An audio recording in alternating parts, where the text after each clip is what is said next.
turacyari mu ijambo rivuga ngo ubumwe butagaragara kandi bukomeye bw'umubiri wa Kristo. Ubumwe butagaragara kandi bukomeye bw'umubiri wa Kristo.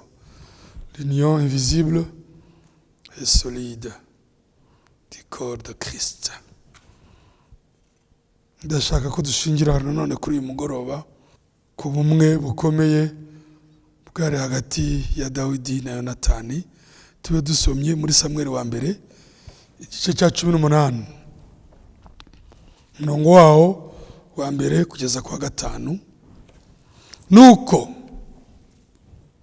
Dawidi amaze kuvugana na Sawuli, umutima wa Yonatani wera ko ubagati gakubiranye n'uwa Dawidi,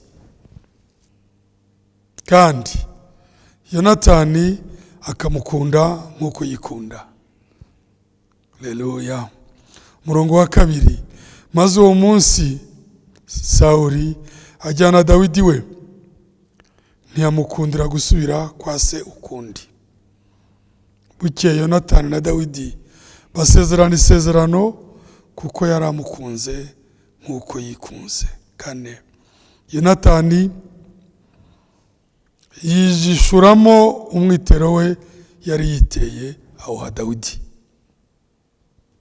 n'umwambaro we ndetse n'inkota ye n'umuheto we n'umukandara we. Nuko Dawidi akajya ajya aho Sawuli yamutumaga hose akitonda. Sawuli amugira umutware w'ingabo ze. Abantu bose barabyishimira ndetse n'abagaragu ba Sawuli. Uwiteka asuka umugisha utagabanije ku ijambo rye rimaze gusomwa. Ubumwe budagaragara kandi bukomeye bw'umubiri wa Kristo. Butagaragara bishatse kuvuga iki? Budafite icyo bushingiyeho cy'umubiri, sibyo? Budafite impamvu ifatika abandi bantu batari muri ubwo bumwe badafitanye iyo sano, kuri bo ubwo bumwe ni ubwiru, sibyo se? Kuri bo ubwo bumwe ntibubareba, ariko kuba burimo ubwo bwiru Imana yarabudusobanuriye. Nibanga uko Imana ihishwe niko n'ubwami bwayo buhishwe kugeza igihe buzaserukira. Uko Imana ihishwe niko n'itorero ryayo rihishwe, nibyo? Uko Imana ihishwe niko n'abana bayo bahishwe. Uko Imana ihishwe niko n'imikorere yayo ari ibanga, niko n'abagaragu bayo bahishwe. Kuko ntabwo wabatandukanya. Mu gihe wahabwa gusobanukirwa umubiri wa Kristo, mu gihe wahabwa kumenya abana b'Imana, ubwo ni Imana wawe wayibonye. Niyo mpamvu usitara ku Mana, usitara ku ijambo ryayo, asitara no ku bana bayo. Nicyo gituma dushimira Imana ko yatumeneye iryo banga. Si byose turashimira Imana. Harya twatangiye umwaka, twawutangiye n'ibisanzwe, imyaka irashira indi igataha, si byose? Biye bisimbura ibindi, ariko dutegereje kuba mu iteka. Burya nubwo twizihiza ibyo bita hano hanze mwaka mushya, sibyo? Mwaka mushya, bonane, ni ibintu abantu bumvikanye gusa bisanzwe, ariko ubundi burya iyo uramutse amahoro ujya ushimira Imana. Kandi burya nta bantu bahoza umwaka mushya keretse impanga, nazo burya ntizivukira umunota umwe, sibyo? mwaka w'amezi 12 umuntu wese awuzuza ku munsi yavukiye. Ese urumva abantu bose bawuza? Ariko icyangombwa ni ugushima Imana. Ibyo ntitubitinde, ariko abantu bakunda no kuvuga ukwezi kwa 12 ngo mukwitondere uguhitana abantu. Hari ukwezi se abantu badapfa? Nibyo bishyizemo. Ariko natwe iyo tubonye amakonje tukabona impamvu, natwe dufatanya n'abandi kwishima no gushimira Imana. Ariko icy'ingenzi yarakiduhaye. Iri jambo turirimo ko Imana iba yaratugaburiye. Ubu bumwe burakomeye cyane. Iyo urebye ukuntu Yonatani yiyumvisemo Dawidi, ni ukubera ikirere cy'Imana, ni ukubera ikirere cy'ijuru, ni ukubera isano buri wese muri bo afitanye n'Imana. Ndahamya ko Yonatani ari mwene data mukundwa, kubera ko nta kindi cyari gutuma anezererwa Dawidi. Nta n'ikindi Dawidi yapfaga na Sawuli, ni ukubera ibirere binyuranye. Igihe Dawidi yimikaga agasukwaho ihembe ry'amavuta n'umuhanuzi Samweli, icyo gihe mu bwami butagaragara Dawidi yabaye umwami. Sawuli yagumana ingoma y'izina, ni nayo mpamvu igicuri cyamufashe, madayimoni aramufata, ariko mu by'ukuri inkoni y'ubutware yari yahawe Dawidi, ari nawe ijambo ry'ubuhanuzi rivuga ngo urubyaro rwe ntabwo ruzabura ku ngoma ibihe bidashira, n'umwami wacu ijambo rikamwita umwana wa Dawidi. Muri ubwo bwami abana b'Imana barahuza, muri ubwo bwami abana b'Imana baramenyana, tukaba tuyishimira, turushaho kwishimira ko abana b'Imana ntabwo twahuzagurika cyangwa ngo dushakishe abavandimwe bo ku nzira. Ubumwe bwo mu ijuru ni umwimerere, burakomeye, nta kizabuhungabanya. Mu gihe Dawidi, murabyibuka amateka ye, Dawidi yari umwungeri w'amatungo, ari umwana muto. Murabyibuka ko habuze gato ngo se avuga ati, se ko waje kwimika, abwira Samweli, waje kwimuka umuhanuzi, abahungu banjye bose bakaba baguciye imbere. Umuhanuzi aramubaza ati, nta wundi mwana ufite? Ati, hari akandi karagiye, hari akandi karagiye, hari akandi ati kahamagare. Kubera ko mu gihe Eliyabu w'imfura yaserukaga, Samweli akabona igihagararo cye, yahise atunganya ihembe, aravuga ati, umwami n'uyu.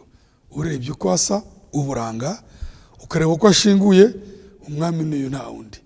Imana iramucyaha, iramubwira ngo Imana ntireba nk'uko abantu bareba, Imana yitegereza umutima.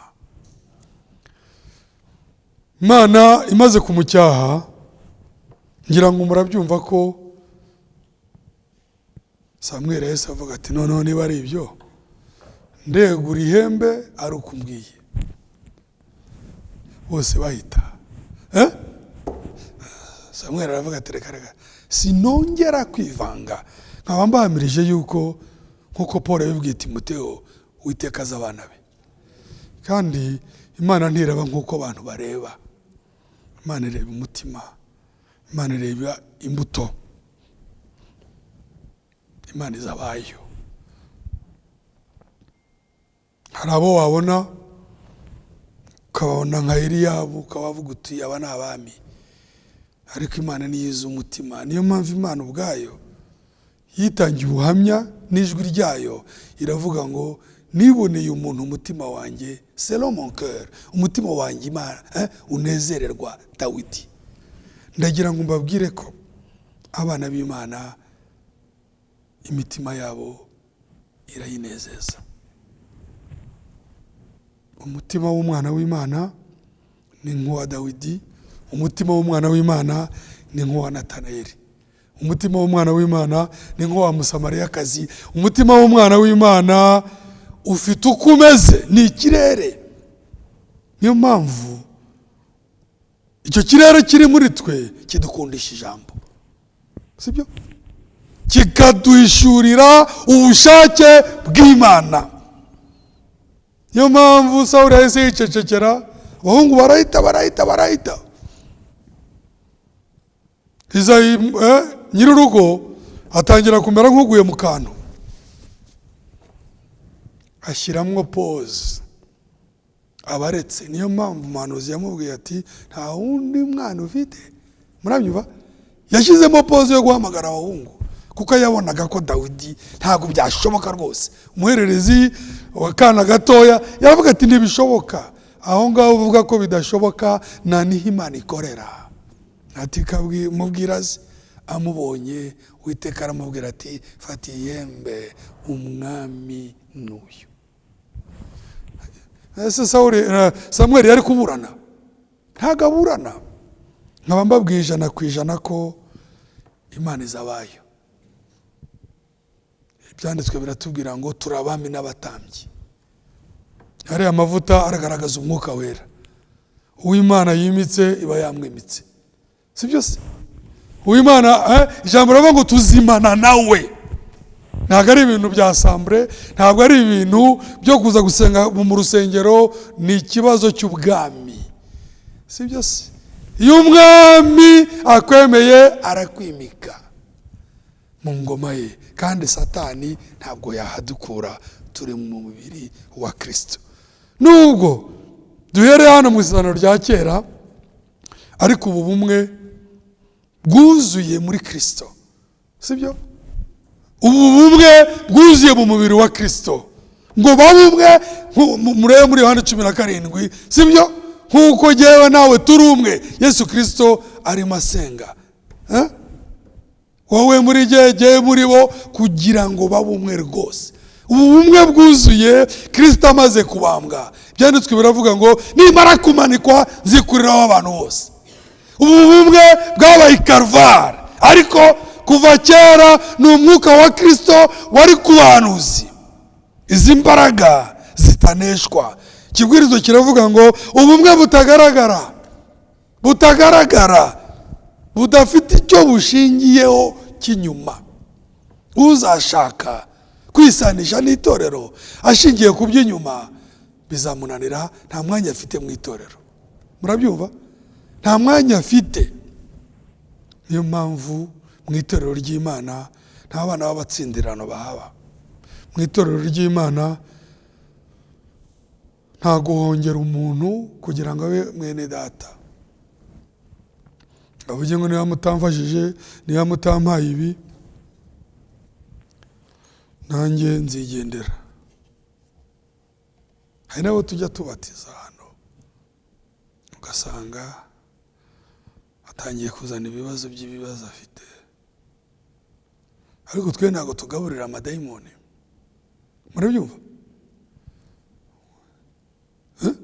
Ntabwo umuntu yaza afite umwuka wa mandisite wo gusabiriza ngo umwuka wa Kristo ye kumumenya. Murumva bishoboka? Ntabwo bishoboka. Ahita avuga atoya, ntabwo bishoboka. Ntihagire ibyo bigutera ikibazo ngo uvuge uti wene noneho sinongera kuvuga ikibazo cyanjye. Ya soko turayimenya, nibyo? Soko turayimenya, ntabwo turi impumyi. Buriya tunywera ku isoko imwe, sibyo? Iyo niyo nkorora twirukanye. Ninde ukora? Ni wowe? Ntitwayirukanyira? Kada ntabwo dushaka ko kaye. Iyo uri ku meza urya ubugari nawe karaza kagutegera ku ijambo. Ntabwo ibyo bintu ntabwo ibyo bintu ariko ntabwo twabyemera. Iyo arimo kunywa isupu ntabwo kaza, ni dayimoni. Ariko mu gihe uba uri aha ngaha, umwami wacu yabwiraga bizeye ngo kwizera kwawe kuragukijije, bikubere nk'uko wizeye. Satani ni rwiziringa, ariko umuntu ufitanye ubumwe n'ijuru, ufitanye ubumwe n'ijambo, urinezererwa, urikunda, Satani ntazamushobora, kuko aho niho hari ibanga, sibyo? Ntabwo Imana yakwiyereka. Reka tuvuge nka Manowa. Manowa yagize ubwoba kuko wabonye Imana.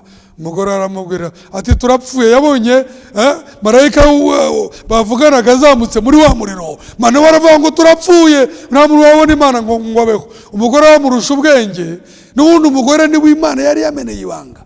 Umugore aramubwira ati iyo Imana ishaka kutwica ntiyari kutwiyereka. Abo Imana yiyeretse bose, umwami arababwira nk'uko yabwiye abigishwa be ngo kuko ndiho namwe muzabaho.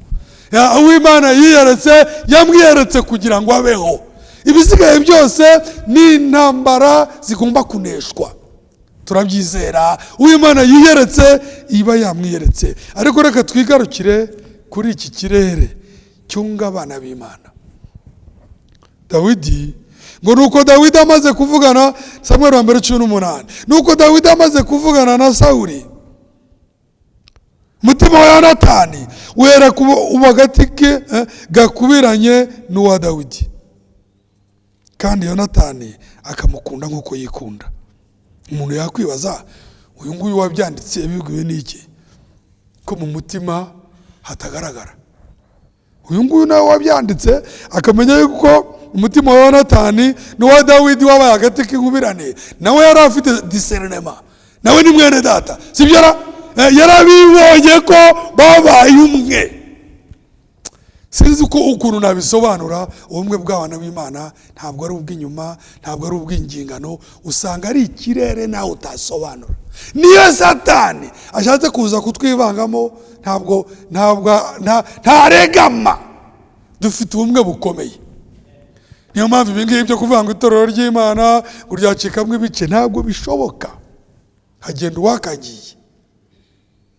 uwakagiye, sibyo se? Ryacikamo ibice se gute? Ko ari umubiri wa Kristo. Umubiri wa Kristo se wawucagagura? Itorero ry'Imana ubumwe bwayo bushoreye kure cyane. Abana b'Imana bafite aho bahurira, bafite aho bahuriza, bafite aho bateranira, bafite aho bumvira, bafite aho basengera. Haleluya! Bafite aho babaririra, aho kubabarirwa, aho bababaririrwa, ayo bahurira aho ngaho mu mwami imbere y'Imana, sibyo? Bavana gihamya. Yonatani yari afite gihamya ikomeye ko Dawidi ari umwami. Yonatani yabonye ukuboko kw'Imana hejuru ya Dawidi. None se niba utabona ukuboko kw'Imana hejuru ya mwene so, ntubona ukuboko kw'Imana hejuru y'ihanga ry'Imana, ntubona ukuboko kw'Imana hejuru y'abagaragu bayo, ntubone Kristo mu ijambo rye, umwanya waba ufite mu itorero n'uwuhe? Waba uri inkundarubyino. Ariko abana b'Imana turayibona uba agati k'inkubirane n'uwa Dawidi. Ngo kandi Yonatani akamukunda nk'uko yikunda. Ibyo bihuje n'ijambo ko umwami wacu yabivuze, ukunde mugenzi wawe nk'uko wikunda. Umwana w'Imana urwo rukundo yarugira, kandi ari umuntu yarugira kuko urwo rukundo ni Imana. Yarugira rwose. Birashoboka ni amina. Kuko urukundo rwuzuye nirwo ruzagerayo. Yarugira, turarufite. Umwana w'Imana yarugira, sinzi niba namwe urukundo umwana w'Imana yarugira. Yarugira. Abana b'Imana imitima yabo yasobekerana. Abana b'Imana bahuzara. Ni abana b'Imana turahuje. Kandi ni kondisiyo ikomeye kugira ngo ihanga ry'Imana rihabwe umugisha. Rigomba kuba umwe. Niyo mpamvu Umwuka Wera ntago azihanganira kidobya mu rugendo rwacu, sibyo se? Ntago azihanganira kidobya, cyane ku bijyanye n'umurimo wayo. Niyo mpamvu Aburahamu arebeye mu bwenge yibwiye ko Sara agize nabi, kuko yabonye Isimayeli na nyina mu gihe Isaka umwana w'isezerano yamurikagwa kugira ngo ahabwe ubutware. Nshoreke n'umwana wayo baramukwena. Sara bibonye aravuga ati ntabwo byashoboka, irukana inshoreke n'umwana wayo. Kandi ugiye mu mubiri wavuga ko Sara atari afite ukuri, kubera ko mwibuke ko wabwiye Aburahamu umutware we ati nibyo Imana yatanze isezerano ko izaduha umwana ikaduhoza amarira, ariko si imyaka mfite, urabona nabyara imyaka 90 niho Sara yabyaye, hana nabyara. Iryo nibanga bivuze ko mbere yuko abyara, mbere yuko isezerano risohora, Imana yabanje kumuhindura, imuha ibikenewe byose. Natwe tukaba twizera ko mbere yuko izamurwa riba, Imana igomba kuduhindura. Haleluya! Ni nabyo irimo ikora mu ijambo ryayo. Sara, Aburahamu yari kumubwira mu buryo busanzwe ati ni wowe wambwiye kwegera Hagari, ni wowe wazanye iyi nama, none umwana wanjye mwibuke ko Isimayeli nawe ntiyari mwene Aburahamu, ntiyari umwana, nawe yari uw'Aburahamu. Ariko icyo Imana ireba ni abana b'isezerano, icyo Imana ireba intore yayo. Aburahamu yewe n'intambara, ko Sara aravuze ati umunsi mukuru ntarirema. Mu gihe Aburahamu yarimo gushidikanya, Imana iramubwira ngo kora ibyo Sara avuze. Hano nta mwanya wa Isimayeli na Hagari uhari, nabo nzabana nabo, ariko nibave muri gakondo. Bene data, abana b'Imana bahuje umurage. Abana b'Imana cyane cyane navugaga ngo ikijyanye n'umugeni wa Kristo, ikijyanye n'umurimo w'Imana, ku kijyanye n'itorero ryayo, Imana ntizemera ko gusobanya. Imana ntizemera nk'uko muri Amosi 3 handitse ngo abantu babiri ntibagendana badahuje. Nk'uko ibyanditswe bivuga mu Byakozwe n'Intumwa, itorero uko ryavutse, bene data na niko rizasoza, ngo bari bahuje umutima n'inama. Mu Gifaransa baravuga ngo il n'était qu'un cœur et qu'une âme, ngo bari umutima umwe n'ubugingo bumwe. Urwo rwego si urw'umubiri, urwo rwego si urugaragara. Niyo mpamvu ijambo rivuga ngo ubumwe butagaragara kandi bukomeye bw'umubiri wa Kristo. Uku guhuza si ukw'inyuma, ni isano dufitanye n'ijambo, ni Kristo utugira umwe. Icyo dushimira Imana kugeza uyu munsi ni uko Imana iri ku murimo wayo, kandi igomba kuduha ubumwe bwuzuye, union parfaite, ubumwe bwuzuye butagira icyo bubura cyane rwose. Mwami nabyemera kandi azabyemera, tugarurire ibihe byo kwiriranwa dusenga. Abantu bakwiriranwa basenga badahuje umutima, ese babona icyifuzo? Ijambo ry'Imana riravuga ngo 2 cyangwa 3 nibahuza umutima, icyo bazasaba cyose nzagikora. Murabyumva kondisiyo? Bahuza umutima, si uguhuza kwicara ku ntebe. Ariko wose umunani wacu, wose umugabane wacu, Uwiteka agomba kubiduha. Kwanza n'ubu turanabifite, ariko birushirizeho, tugende nta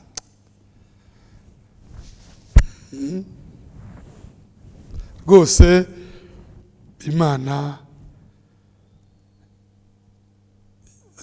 iyo kondisiyo, icyo gisabwa uko yagihaye abambere, si uko bari bene naka.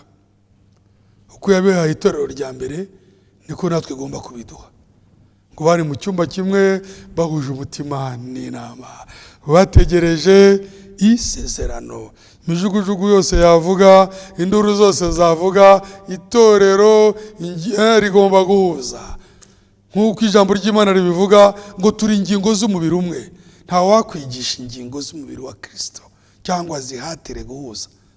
Nk'uko n'ingingo z'umubiri mubona hari urugingo ruva mu mwanya warwo, hari uwazana amategeko birikora. Niko natwe twizera Imana igomba kunyura mu ngingo zayo ikazibumba. Urugingo rwose mu mwanya warwo, ntabwo rubanza gutekereza, ntabwo rubanza kwibaza. Buri rugingo ako kanya ruhita rukora icyo rugomba gukora. Imana iduhane umugisha. Umurongo wa 2 ngo maze uwo munsi Sawuli ajyana Dawidi we, ntiyamukundira gusubira kwa se ukundi. Ni nyuma yuko Dawidi ahangamura igihanganye cyitwa Goliath. Se buriya twavuga ko ari Dawidi wishe Goliath mu byukuri? Urane Dawidi yarakoreshejwe. Imana yikorera, Imana y'imbaraga, Imana yishoboye, Imana nzima, Imana yishoboye, Imana yihesha ikuzo. Nkuko Dawidi yabivuze muri Zaburi ngo ntaba ari twebwe Uwiteka, ntaba ari twebwe, izina ryawe ari ryosha icyubahiro. Imana Goliath yatukaga, Imana Abafilisitiya bakwenaga, Imana yagombaga kuzamura izina ryayo mu bayo, niyo yahangamuye Goliath. Ariko Imana y'imbaraga ikoresha abanyantege nke. Imana yihagije byarayinejeje kudukoreramo. Ese iriya Mana ubwo ntabwo izarengera icyubahiro cyayo no kugeza n'ubu mu bana bayo bato, mu bana bayo b'intege nke? Iyo ni Imana ikomeye, izikorera isoze amasezerano yayo. Niyo mpamvu Sawuli yagerageje kumwambika intwaro. Buriya mu bugingo bwacu, mu itorero ry'Imana, mu murimo wayo, ntiyakora abantu, hakora ikirere. Murabyumva? Hakora ikirere, hakora gusigwa, hakora présence de Dieu, kuba Imana ihari. Niyo mpamvu buriya muri Dawidi na Satani mutuma kujya kugemurira abakuru be, ikirere cyamubanjirije imbere. Si byose ku buryo yafashe impamba, Bibiliya tubwira ngo apfa muri ishyamba, ngo arasukirayo. Hejuru ye hari ikirere gikomeye cyane kiruta Dawidi. Niyo mpamvu umwami yavuze ngo uruta Dawidi, uruta sibyo, uruta Yona, uruta Mose ari hano none. Natwe uruta abahanuzi, uruta intumwa, uruta abantu ari hano none. Ijambo riravuga ngo muhumure abana bato, uri muri mwebwe araruta uri mu bisi. Kirazira kwirwanirira. Murabyemera? Ntabwo tuzirwanirira, twiringiye uwanesheje. Hasigaye twebwe ni ukumwinginga ngo adushoboze. Kuko muri kamere umuntu ni umunyamafuti. Ariko ntacyo, uwo munyamafuti Imana yamuhamagaye muzi. Hasigaye ni ukumwinginga gusa, twebwe ngo aduhe kugendana nawe. Ibisigaye muremera ko ariwe wikorera? Arikorera, arirwanirira, arihagije. Asingizwe iteka. Dawidi amaze gusigwa amavuta, inota yacu yagiye. Dawidi amaze gusukwaho amavuta, aragira intama za se, yahise umushumba w'intama ahita ahinduka umuririmbyi. Murabyumva? Singiza Uwiteka. Umuririmbyi ahinduka umurwanyi, akajya yivugana intare, akajya yivugana idubu. Imana irimo muha imyitozo. Ibyo byose arabibika. Ntabwo Dawidi yari guhita ajya ibwami ngo ni mu mikamba. Afite imyaka 14. Murumva bishobokara? N'urugendo de l'appel à la consécration. Kuva ku muhamagaro kugeza ku kwima ingoma hari safari ndende. Niyo mpamvu natwe twizeye kwimana nawe. Amavuta dupfa kuba twarasizwe amavuta, dupfa kuba twarizeye, dupfa kuba dufite umwuka wera muri twebwe. Hagati yo gusukwa amavuta no kugera Hebron hari intambara zikomeye, hari uguca bugufi, hari imini, hari ibyago, hari imibabaro, hari gukorwa n'isoni, ariko icyo tuzi uwatangiye umurimo azawusohoza. Kuva Dawidi asukwaho amavuta, nimwibaze ku myaka 14 yajya gukomanga ngo ni mume ikamba ngo ni ngiye mwami umuhanuzi yavuze. Fata akana kasaze, yarimitswe arakomeza aragira amatungo. Ibyo se biramureba uby'ukuntu azaba umwami, ukuntu tuzaba bambi twe biraturebara? Hoya, ni Imana yikorera. Twe turaterana, turizera, tugahobera ijambo, tukumvira ijambo, ibitugoye tukinginga Imana. Ahasigaye ukuntu abantu nkatwe bazimana nawe, ibyo biramureba. Kandi icyo mpamya ni kimwe, ari ku murimo. Dawidi we yeguma aho ngaho, sibyo se? Ndabaza yari ameze neza? Ntabwo yari guhita asezera se ngo ugiye wowe, cyangwa atangire kubwira abakuru be ngo sinjye mwami. Izo mbuto si iz'abana b'Imana. Dawidi yakomeje yitonda, aragira ihene n'inka n'intama, amatungo ya se. Ibindi by'uko bamusutseho amavuta, murumva umwana w'Imana yajya muri iyo ntambara. Natwe niko turi, yatwimitse muri ubu bwami bwayo, ikadushyira mu mubiri wayo. Nta shiti izaduha ingoma. Ijambo riravuga ngo tuzimana nawe. Ese turabyizera? Tuzimana nawe. Ngunesha azicarana nanjye mu ntebe ya data n'imbere, ngo tuzasa nawe. Ariko ibi bintu mujya mubyibuka, tuzasa nawe. Ariko turahishwe, turagayitse. Ariko icyangombwa cyo ushimira Imana ni ukuba muri ubwo bwami. Ujye ushimira Imana yakugize umwana wayo. Nta kindi. Dawidi yarasukiyeyo, azanye imitsima, gemuriye bakuru be, yota ikiganiro, yumva baraganira. Atari ibyo ni ibiki? Mukuru yari yawe ati ndakuza amashagaga yawe, atuguje gushanuka. Atari kubundi waje gukora iki? Atari kusigize ne ko naje muzehana ntubye kubagemurira. Atari ibyo bintu muvuga ni ibiki?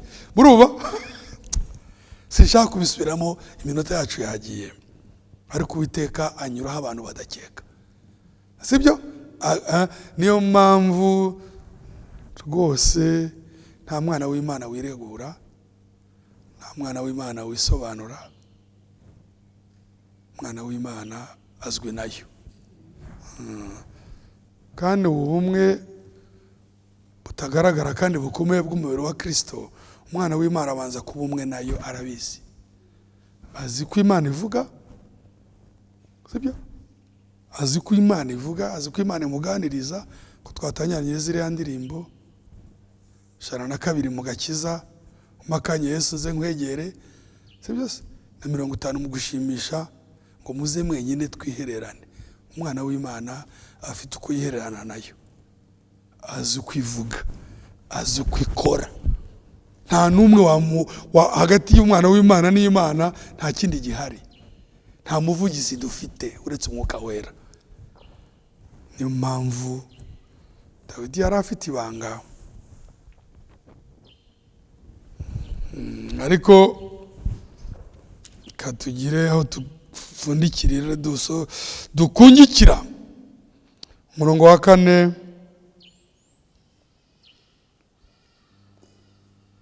umurongo wa 3.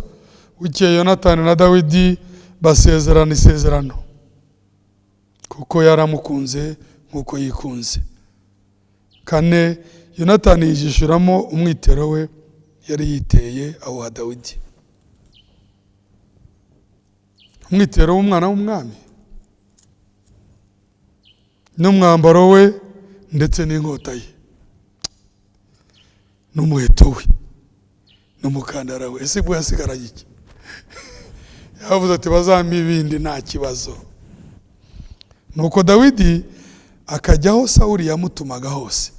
Urumva ko atigeze amusuzugura? Ingoma Imana yari yayimwatse. akitonda. Sawuli amugira umutware w'ingabo ze. Abantu bose barabyishimira, ndetse n'abagaragu ba Sawuli. Tuzakomeza, ariko icyo nashaka kukwereka, umwana nk'uko umunyarwanda yabivuze apfa mu iterura. Intango ni ikintu gikomeye.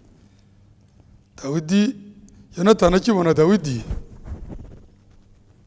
bahise baba umwe.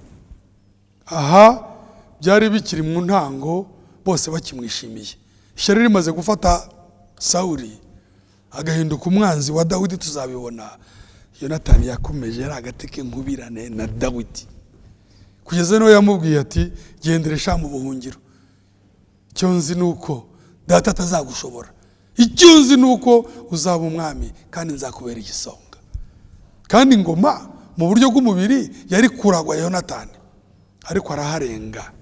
Urukundo rw'Imana, ubumwe bw'abera buratwimura, bukaduha si byose kugirana isano n'abavandimwe bacu duhuje icyo kirere kuruta abandi bose, si byo? Ku buryo nta sano y'umubiri yaza kuvuga ngo tandukanye Dawidi na Yonatani. Sawuli byaramunaniye, kugeza aho yamututse ngo wa mwana w'umugore we, ngo ntabwo uzi ko ingoma ariho uzayiragwa, mwene Isayi uriya agejeje gutwara ingoma. Ibyo bya mwene Isayi mu bwami bw'Imana kuri Yonatani ntibifata. Turashimira Imana yatugize ihanga ryayo. Ndumva amadayimoni ntabwo murumva ubumwe bw'intore, ubumwe bw'umugeni, ubumwe bw'itorero, hari imbaraga zabusenyera? Ntabwo byashoboka. Satani azashimashima, ariko ntabwo bizakunda, kuko ubu bumwe buzirikiye kure, buzirikiye aho umubisha atagera. Reka mbere yuko dusenga, baririmbyi badufashe muri iki gitabo cyo gushimisha Imana 150, kugira ngo dusenge dusoze. Nishimiye ko data wa twese yandikishije iby'urukundo rwe mu byiza Imana yavuze byose. Nta kiruta iki ko Yesu ankunda. Turagushimiye Mwami wacu, Mukiza wacu, Mucunguzi wacu, notre bien-aimé Sauveur, Mukiza wacu udukunda, kandi kubw'ubuntu bwawe ukabona twaraduhuye kugukunda Mwami. Nibanga muri urwo rukundo nta cyuho kihaba. Satani ntiyabona amenera muri urwo rukundo. Ni urukundo rutagira icyuho, rwuzuye Mwami, rwahuje imitima ya Dawidi na Yonatani, ruhuza imitima ya Mariya na Elizabeti, ruhuza imitima ya Petero na Paulo. Mwami, ruhuza imitima y'intore.